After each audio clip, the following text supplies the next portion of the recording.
The plains stretched endlessly beneath the wide sky, golden grasses rippling like waves under the breath of the wind. For most, such a sight might bring peace. But for Dakota, a young Comanche warrior barely into manhood, the silence of the land echoed only with memories he wished he could forget. He had once belonged to a thriving camp, where laughter mingled with the smoke of cooking fires, and where children's games filled the evenings with joy. He had a mother who hummed as she ground maize, a father who taught him to ride and fight, and siblings who raced him along the river banks. That life was stolen in a single night when raiders struck. The fires of his village burned hot against the darkness, and screams carried across the plains until they were swallowed by the dawn. Dakota had fought with all the courage his youth could muster, but in the chaos, his family was lost. Now, seasons later, he lived alone. Dakota was skilled as all Comanche were taught to be. He could track a deer across rocky ground, loose an arrow clean into a buffalo's heart, and ride his painted horse as though the two were one spirit. He carried himself with the silent pride of his people, and his reputation as a capable hunter and warrior gave him respect among those he crossed paths with. Yet when he returned to his small camp each evening, there was no voice to greet him, no warmth beyond the crackle of his fire. The tasks of daily living pressed on him like a weight he could not shake. Hunting, skinning, repairing weapons, these he did with purpose. But the small things, the quiet things, brought him nothing but irritation. Preparing food especially gnawed at his patience. He burned meat more often than he cooked it, left stews tasteless or bitter, and sometimes ate only dry jerky for days rather than endure the effort of proper meals. He remembered how his mother had cooked, how every meal seemed touched by her care, how she would sing softly while stirring a pot, how food brought people together. Dakota could never recreate that. To him, cooking was a reminder of what he had lost, and so he treated it as a chore to be dispatched quickly, never with love. And yet, the hunger in his heart was not only for food. At night, when the stars lit the endless black above, he would feel a hollowness no venison steak or roasted rabbit could fill. The wind seemed to whisper with voices he could not reach, voices of his kin, voices of belonging. He was a warrior, strong and capable, but he was also a man carrying wounds no spear could touch. In the quiet, he sometimes wondered if his strength was worth anything at all. What good was skill with a bow if no one shared in his victories? What good was bravery in battle if no family waited to hear the story? So he carried on, proud yet burdened, surviving but not living. Each morning he rose with the sun, his movements efficient and disciplined, his expression stoic. But deep within, Dakota felt a slow erosion of spirit. The solitude was wearing at him like water against stone, smoothing away the edges of the man he might have been. It was in this state, restless, weary, half-starved not of body but of soul, that he would soon cross paths with someone unexpected. He thought he needed only a cook, someone to ease the burden of the chores he loathed. He thought he could trade food for labor, nothing more. But life, as the elders said, has a way of giving not what we ask for, but what we need. Dakota could not yet know that his decision to hire an Apache woman, an outsider from a people his own distrusted, would set into motion changes greater than he imagined. He believed he was simply lightening his daily burden. Instead, he was about to meet the force that would reshape his path, his heart, and perhaps even the way he saw the world itself. For now, though Dakota remained the lone warrior beneath the endless sky, his fire small against the vast night, his spirit carrying both pride and sorrow, he did not yet know that his solitude was nearing its end. The sun beat down on the dusty trading post where Comanche, Apache, Mexicans, and settlers crossed uneasy paths. The air smelled of horse sweat, leather, and the faint spice of coffee carried in burlap sacks. It was a place where weapons were exchanged as quickly as words, where trust was thin and bargains were sharp. Dakota rarely lingered in such places. He disliked the stares, the suspicious eyes cast his way whenever he entered. To many, he was a reminder of the wars that had scorched the plains, a warrior without family, a man hardened by loss. Yet that day, his horse was low on supplies, and his own hunger gnawed too fiercely to ignore. He needed food, better food than his own bitter cooking could provide. That was when he first noticed her. She stood at the edge of the post, bartering with a trader over a sack of maize. Her clothes bore the dust of long travel, her dark hair was braided simply, and her eyes held the alert sharpness of someone who trusted no one. Dakota recognized that look instantly. It was the look of someone who had lost her people. She was Apache. He could tell by her accent when she spoke, by the pattern sewn faintly into the edges of her worn dress. For many Comanche, this alone would have been reason enough to turn away. Old grievances between their tribes stretched back generations. Apache and Comanche blood had been spilled across the same plains for as long as anyone could remember.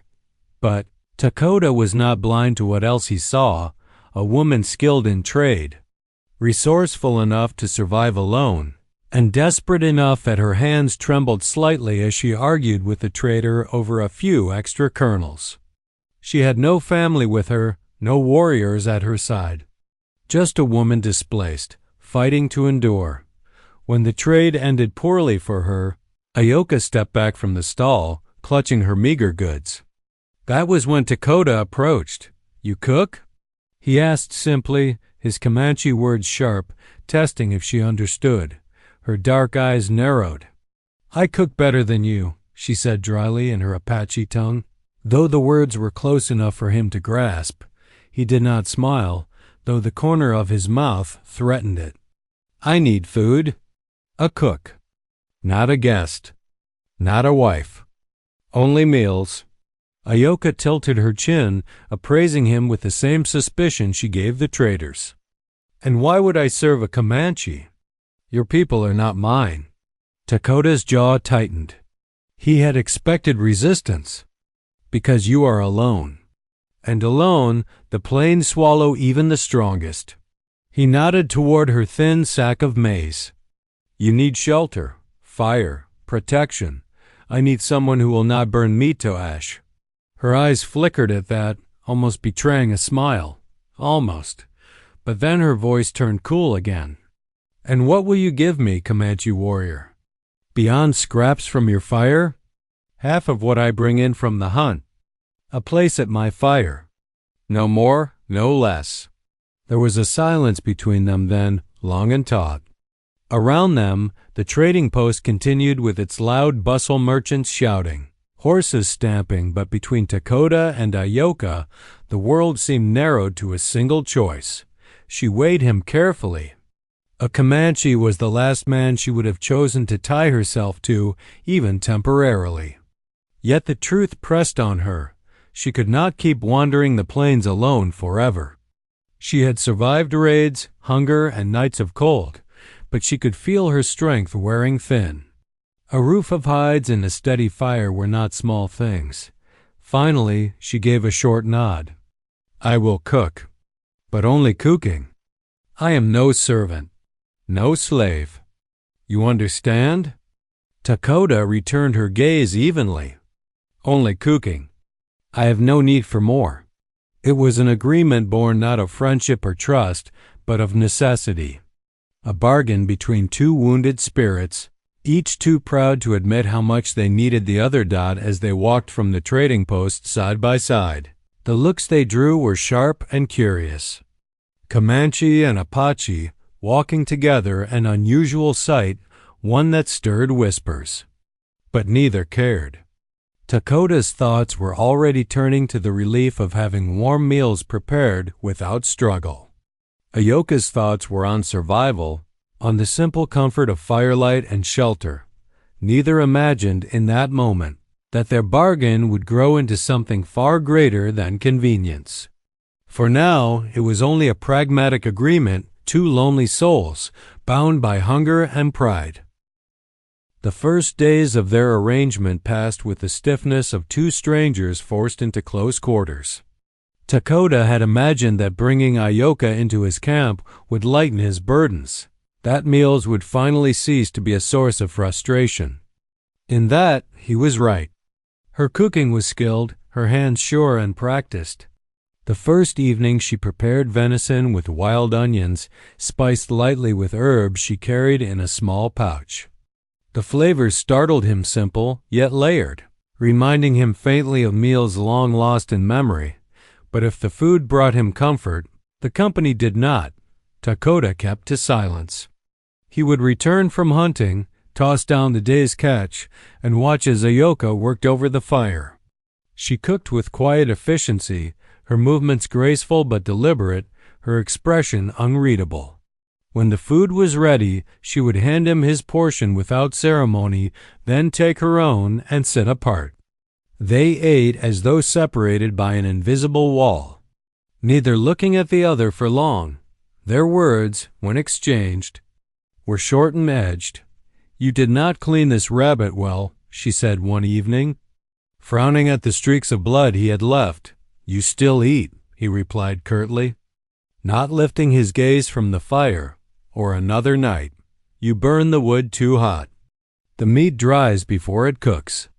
"Then you tend the fire," Dakota answered, his tone flat. She did. And the food came out perfect. That annoyed him more than he cared to admit. Ioka, for her part, found him frustrating. He was stoic to the point of stone, a man who gave nothing of himself beyond orders and expectations. She was not his servant, though sometimes he spoke as if she were.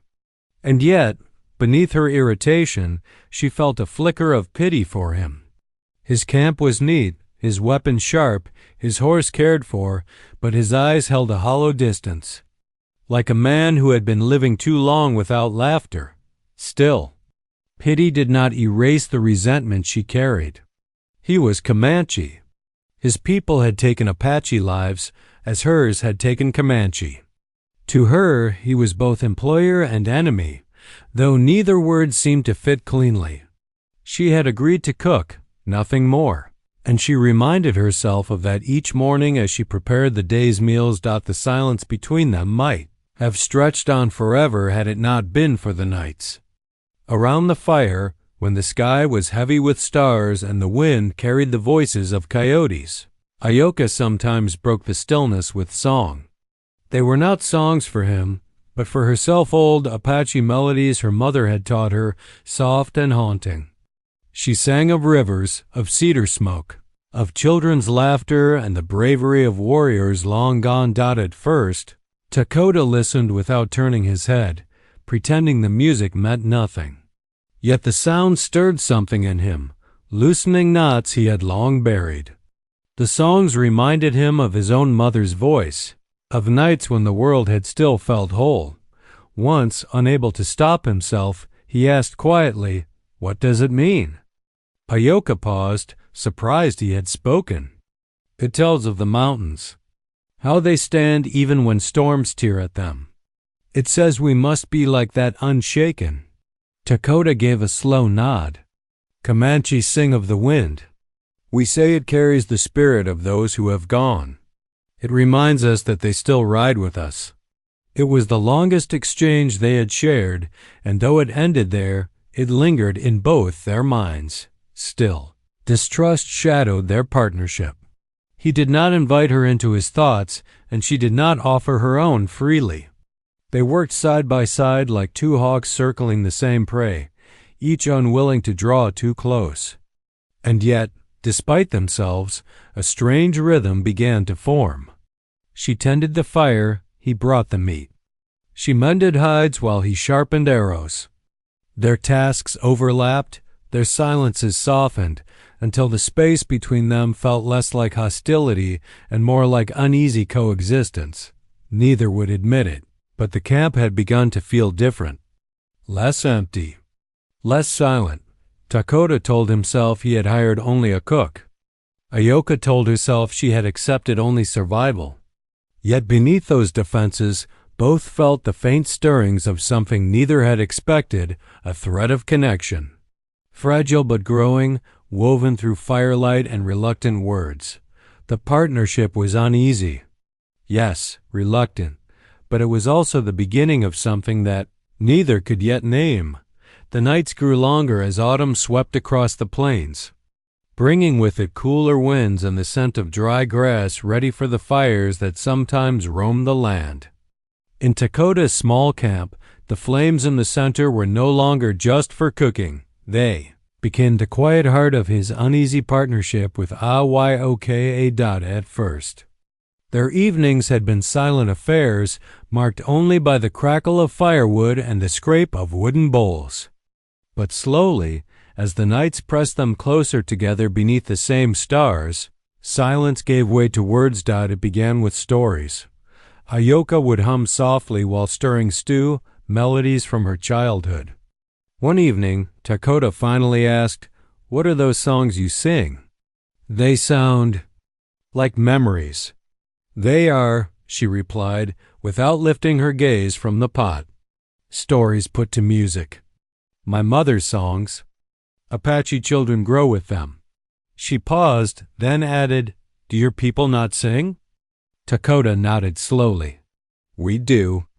Around the fire, before hunts. But not since." He stopped, his voice catching on the memory of the family he had lost. Ayoka did not press. Instead, she began to tell him the meaning behind her songs. One was of a great river that carved its way through stone, teaching patience and persistence.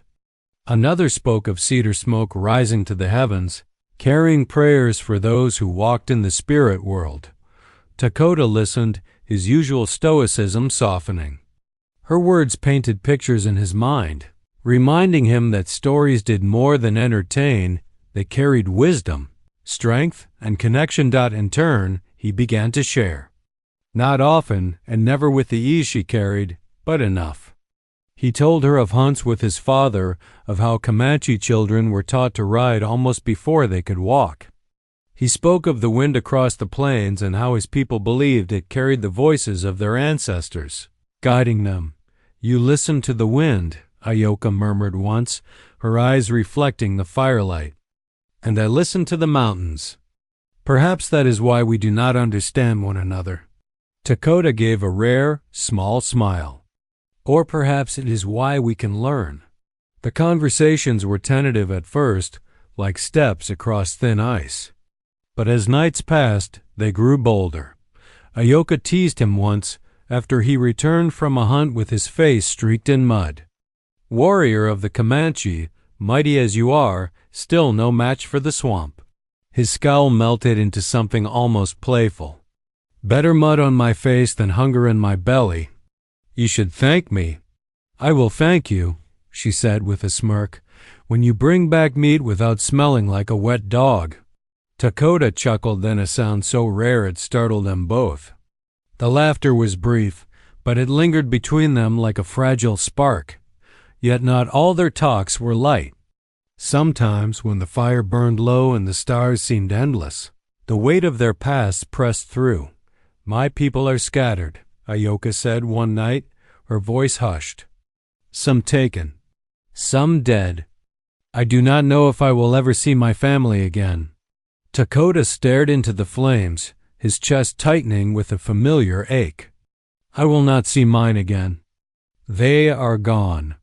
The silence that followed was heavy, yet it carried a strange comfort. They were enemies by blood, yes, but in grief they were alike. The fire between them seemed less a barrier, more a bridge. From those nights onward, the campfire became their confessional, their teacher, their companion. Words flowed more easily, carried by the crackle of wood and the song of coyotes in the distance. They still argued about how much salt to add, about how long to cook a stew, but beneath the bickering grew respect. For Takota, the stories Ayoka told reminded him that life held meaning beyond war and survival. For Ayoka, Takota's steady presence, though frustrating, began to feel like something she could lean against, solid, dependable, unyielding. They did not call it friendship, nor anything softer. Neither trusted enough for that. But the firelight had begun to weave threads between them, threads of understanding, of shared pain, of laughter too rare to dismiss. What had begun as a bargain of necessity was becoming something else, the slow, hesitant birth of connection. The air had grown crisp with the bite of late autumn when hunts became harder and dangers sharper. Dakota rode farther than usual that morning, seeking larger game before winter settled in. The plain stretched wide and empty, the sky clouded and gray. His horse's breath steamed in the cold as they pressed onward. He tracked a herd of elk, moving low and silent across a ridge. His bow was ready, his eyes fixed on the prize. But fate, as it often did, had other plans. The rustle behind him came too late. A band of Raiders 3 Kiowa, swift and cunning, sprang from the brush. Their arrows cut the air with deadly intent. Dakota wheeled his horse, loosing 2 shots in quick succession, felling one of them. The clash was fierce, his body alive with instinct, but 3 against 1 left little room for triumph. A spear grazed his side, hot pain burning through his ribs. Another blow struck his thigh, forcing him to stumble even as he fought back with ferocity. He managed to scatter them, his skill and his horse's strength driving the survivors off, but the cost was blood, and much of it. By the time he reached his camp, dusk had fallen. His face was pale, his steps uneven. Ayoka looked up from the fire and froze. "Dakota," she whispered, rushing forward. "You bleed." "It is nothing," he growled, though his hand pressed tightly against his side. "I will mend." But when he collapsed near the fire, his strength draining, she knew it was not nothing.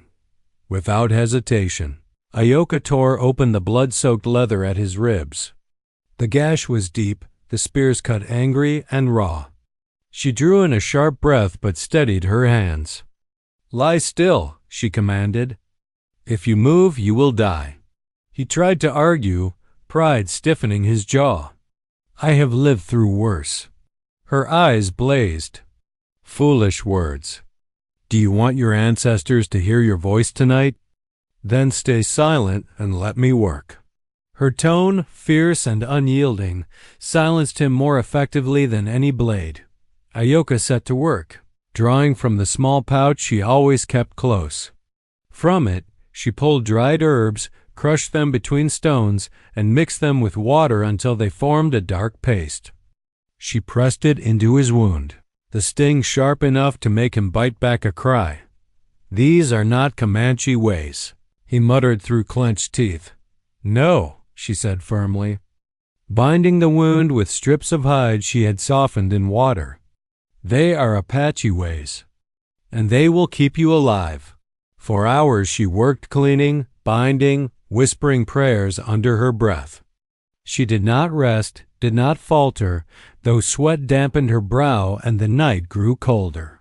She stayed at his side as his strength waned, feeding him water when he stirred, adjusting the bandages when they bled through. Dakota, too weak to protest, could only watch her through half-lidded eyes. He had hired her to cook, nothing more. Yet here she was, fighting for his life with the same ferocity she would give a brother or a husband.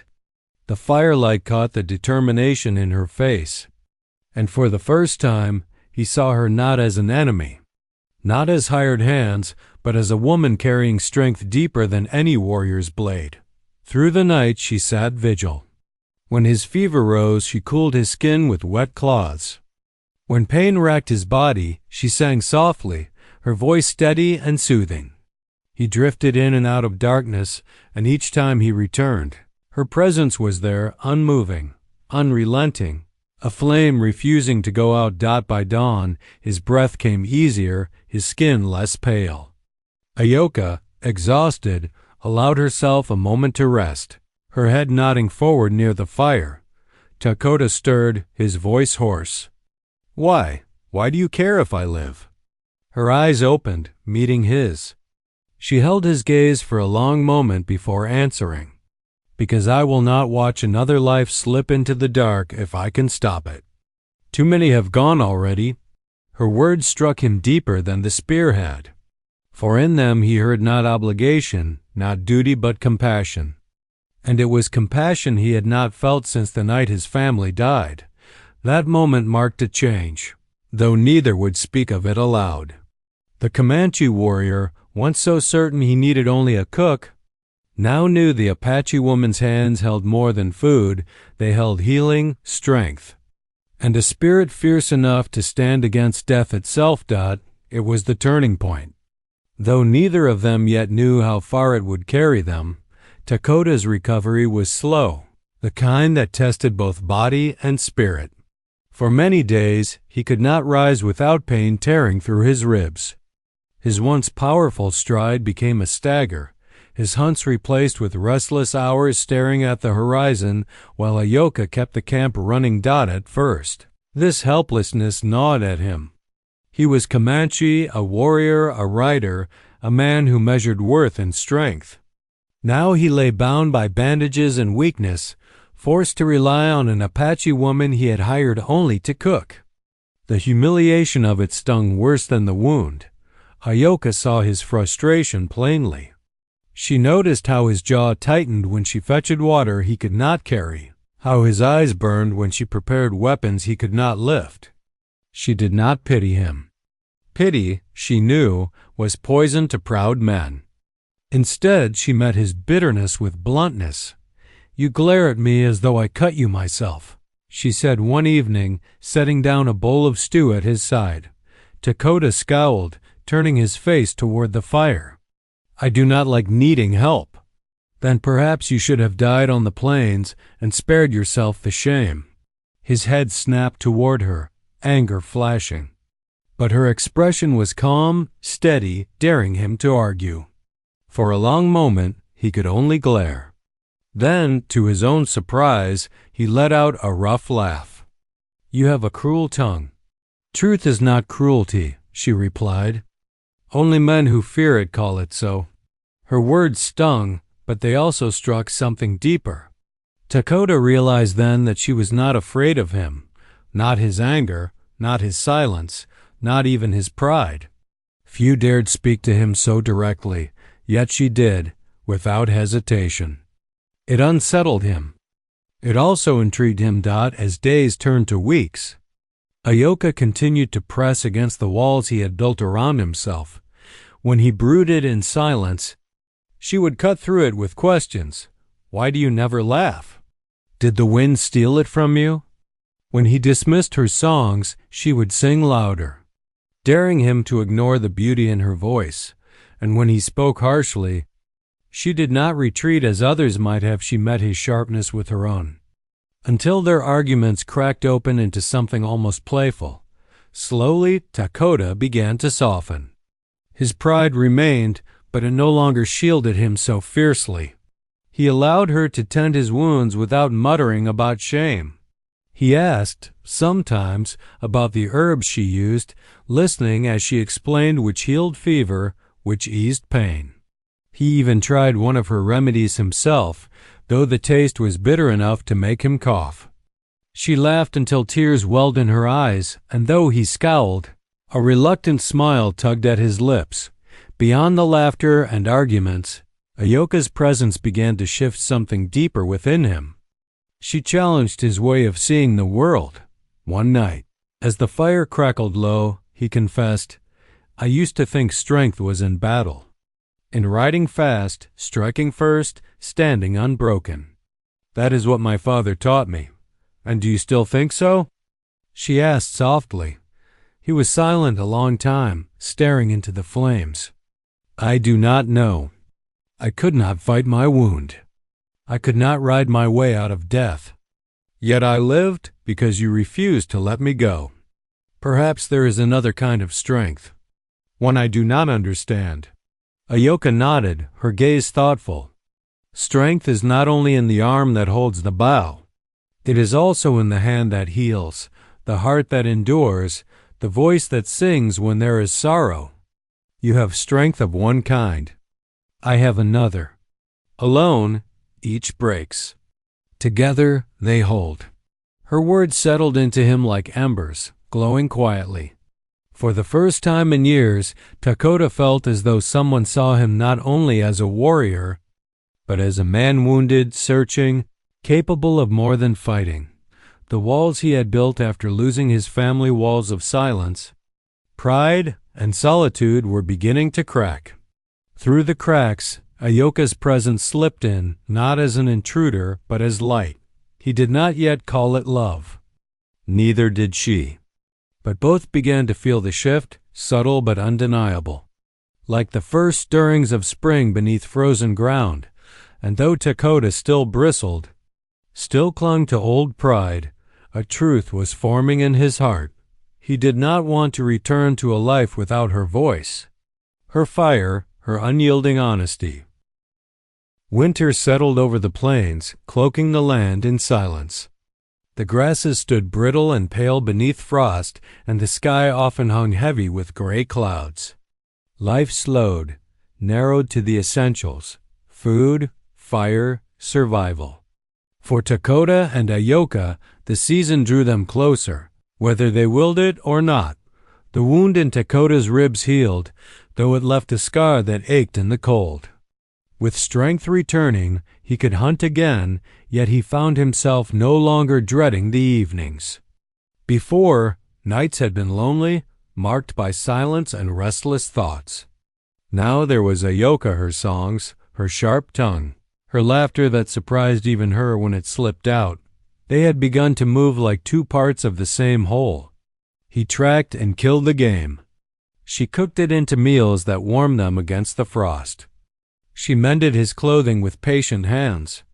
He cut firewood without her asking. They still argued over how much spice to add, over whether his horse or her stubbornness was stronger, but the arguments no longer built walls.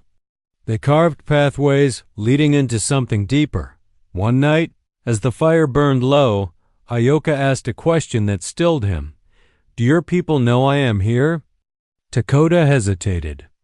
"No, and if they did, they would not approve." "Nor would mine," she said softly, staring into the flames. "A Comanche and an Apache. They would call it betrayal." The truth hung heavy between them. For generations, their tribes had been enemies, raiding each other's camps, spilling blood across the same wide lands. To bind themselves together was to defy not just custom but history. Dakota's voice was low, steady. If either side knew, they would demand we part. Perhaps worse. Her eyes lifted to his, dark and searching. "Then why do you not send me away?" He did not answer immediately.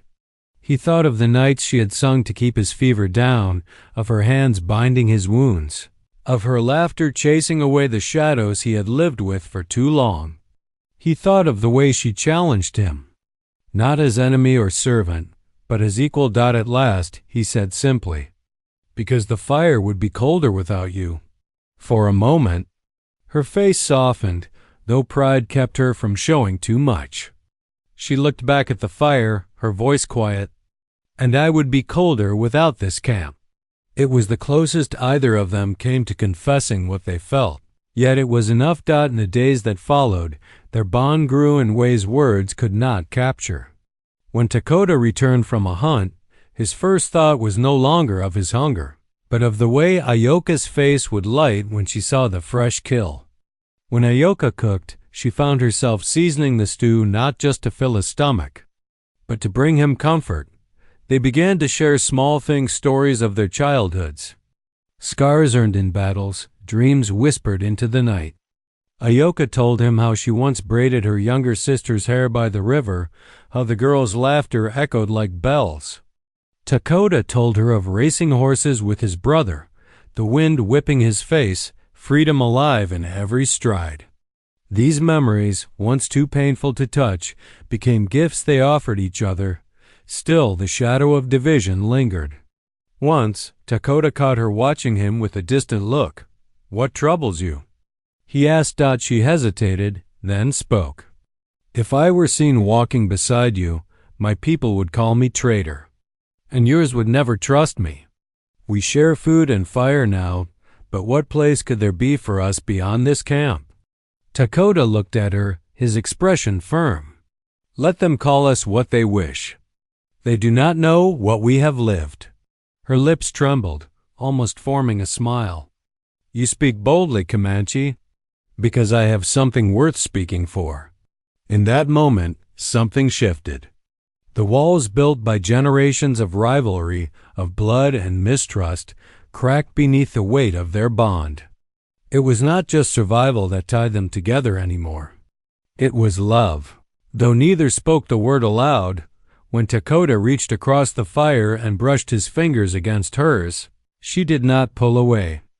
Instead, she let her hand linger, warm against his. Their eyes met, and in the silence, the truth was clear. They had chosen each other.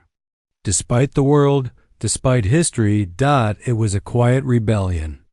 Their love a defiance not shouted in war cries but whispered in the stillness of night. And though they knew the dangers, they also knew this. They were stronger together than apart. Spring returned to the plains with a rush of green. The winds grew warmer, carrying the scent of blossoms and fresh grass. Herds of bison moved again across the horizon, and rivers, swollen with melted snow, sang as they tumbled over stone. Life was waking from winter's grip, and in Dakota's camp, life had shifted as well. He no longer thought of Ayoka as the cook. That word felt hollow now, too small to carry what she had become. She was his companion at the fire, his healer, his challenger, his laughter, his silence. She was the strength he had not known he lacked until she filled it. They moved together now with unspoken rhythm. When Dakota rode to hunt, he returned eager not just for food, but for her company. When Ayoka gathered herbs, she brought back more than medicine. She carried stories of the land, of rivers and plants, which she shared with him beneath the stars. He, who once thought words had little use beyond commands, now lingered on her every one. Their bond had deepened into something undeniable, though the world around them would not approve. Both knew this. Sometimes as they lay near the fire, Ayoka's voice would lower, shadowed by thought. "If your people found us, what would they say?" She asked one evening. "They would say I had forgotten the blood between us," Dakota admitted. "They would tell me to cast you away. And mine," she added, "would call me a fool for giving my hands to a Comanche." The silence stretched. For a moment, the fire's crackle was the only sound. Then Dakota reached for her hand, steady and sure. "Let them speak. Let them judge. They did not bleed when I did. They did not hold vigil at my side. Their words are wind. You are the fire." Her eyes softened, and though pride kept her from speaking the word, she squeezed his hand in quiet answer. It was not long before life tested their bond. Word spread of renewed skirmishes between Apache and Comanche bands. One day, as Dakota returned from the hunt, he spotted riders on the horizon, Comanche scouts. He knew their eyes were sharp, their questions sharper. He hid his path, circling wide to return to camp unseen, his chest heavy with the truth. Discovery would mean division, perhaps worse. That night, he told Ayoka, his voice grave, "If my people come, you must go. They will not understand." Her jaw set, defiance blazing in her gaze.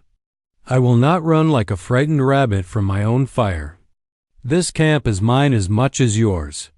Dakota studied her, torn between fear for her safety and admiration for her courage. At last he nodded. "Then if they come, we stand together." The thought lingered between them, both terrifying and strengthening.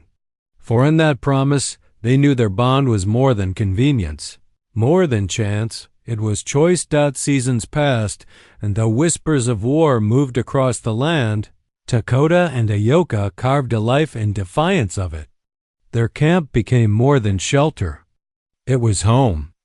Together, they wove hides into stronger tents, gathered food in greater stores, and spoke often of the future. Sometimes, Ayoka would dream aloud.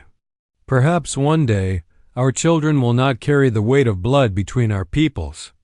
Perhaps they will ride free of it. Dakota would smile then, rare and genuine. Then we must teach them to carry both names with pride, Comanche and Apache together. Their love, once born in silence and necessity, had become a quiet revolution. They did not shout it into the world, for the world was not ready to hear. Instead, they lived it, each meal shared, each wound tended, each story told by firelight.